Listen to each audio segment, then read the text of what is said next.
Have you ever stopped to think about how an AI really sees the world? I mean, not just as pixels in a picture, but as this massive, invisible web of connections. Like friends in a social network, or even proteins interacting inside a cell. Well, today, we're going to dive into a paper that was an absolute game changer. It taught AI how to navigate this complex web by learning a very, very human skill: how to pay attention. So that's the big question, right? For an AI to be genuinely smart, it can't just recognize a cat in a photo. It has to understand the relationships between things. But how on earth do you teach a machine to grasp context and importance in a network that's, always shifting and changing? Back in the mid-2010s, AI was having a moment. Models like CNN's convolutional neural networks were absolute masters of grid-like data. Think images, right? A neat, orderly grid of pixels. But the real world, it's messy. It looks a whole lot more like a graph, this irregular, tangled web of nodes and connections. And on that turf, AI was seriously struggling. Okay, so let's set the stage. Before this paper came along, researchers were banging their heads against the wall trying to solve this graph problem, and they were stuck. You see, the early attempts kind of fell into two main camps. First, you had these things called spectral approaches, super powerful, but incredibly rigid. They were basically hard-coded to the specific structure of one graph, which meant they couldn't adapt at all. Then you had the other side, non-spectral approaches. They were more flexible, but they often had to resort to just guessing by sampling a tiny piece of a node's neighborhood. And in doing that, they lost a ton of valuable information. And this quote from the paper just nails the problem perfectly. If you trained one of those spectral models on, say, one social network, you couldn't just pick it up and use it on another one. It simply wouldn't generalize. It's like learning the map of New York City by heart and then expecting to know your way around London.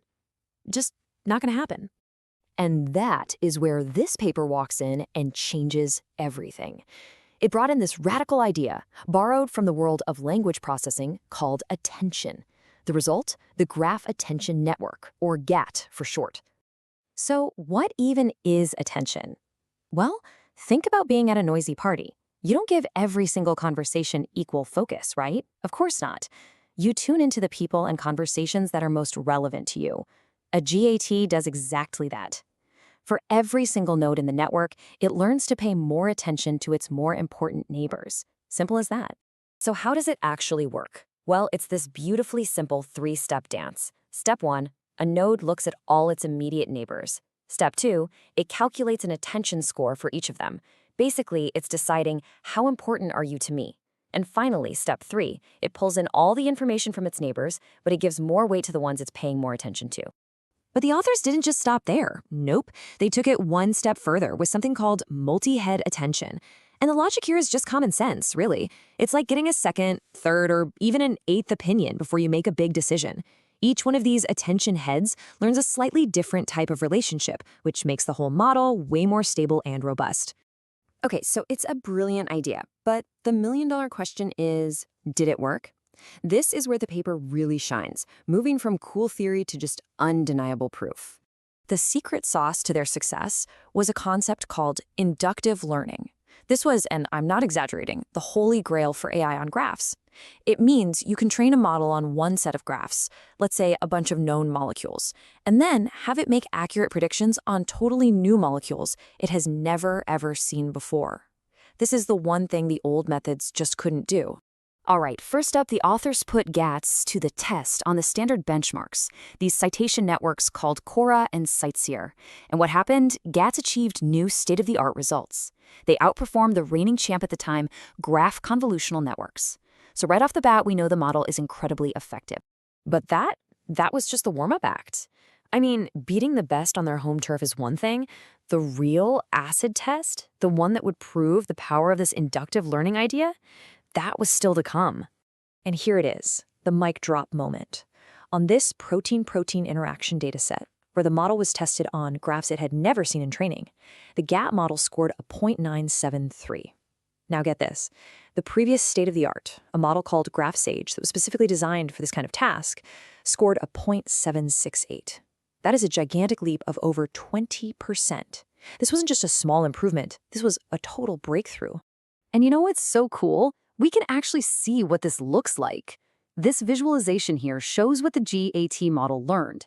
Each color is a different topic for a scientific paper. You can see clear as day how the model has learned to group the related papers together, all by itself, just by understanding their connections and paying attention to the right neighbors. It's awesome. So, why does all of this matter? What's the lasting impact of this one paper? Well, it's not just another model in the toolbox. It's a fundamental shift in how we think about graph data. The legacy of this paper is, frankly, immense. GATS became a foundational building block for pretty much all modern graph neural networks. They blew the doors wide open for inductive learning, which led to incredible real-world applications in things like drug discovery and material science. And maybe the biggest thing of all, they proved that this idea of attention wasn't just for text or images. It was a universal principle for teaching machines to learn. So in the end, this research didn't just give us an answer. It gave us a whole new universe of questions to ask. When AI can truly understand the ridiculously complex web of connections that makes up our world, from our social lives to our biology, what problems are we going to solve next? The possibilities are just staggering. This is for entertainment purposes only.